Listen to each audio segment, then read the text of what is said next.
नमस्कार दोस्तों। महाभारत काल के राज्यों की सीरीज में आज ये हमारा 8वां वीडियो है और आज हम लोग बात कर रहे हैं द्वारिका के बारे में।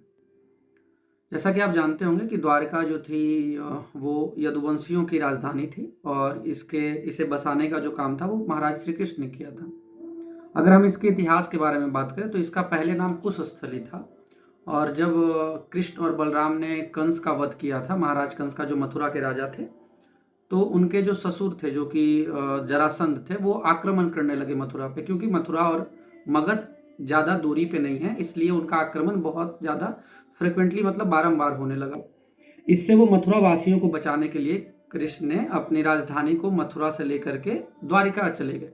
द्वारिका जो कि गुजरात के द्वीपों का एक समूह था, जो बाद में कहा जाता है कि गांधारी के श्राप के कारण वो समुद्र में डूब गया। तो वो मथुरा से शिफ्ट होकर के, यदुवंशियों की जो राजधानी थी वो मथुरा से शिफ्ट होकर के चली गई द्वारिका, जो कि गुजरात में है।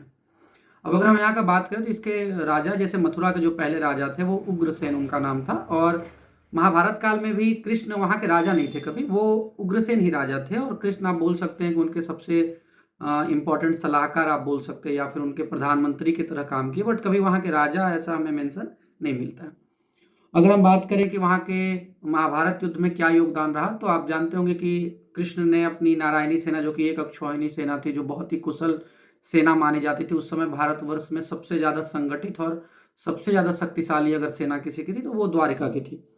तो वो उनकी सेना ने कौरवों की तरफ से युद्ध लड़ा था, जो कि दुर्योधन ने उनसे सेना मांग लिया था, और जो कृष्ण थे वो पांडवों की तरफ से युद्ध लड़े थे अर्जुन के सारथी बन के। उन्होंने पूरे युद्ध में हथियार नहीं उठाया था।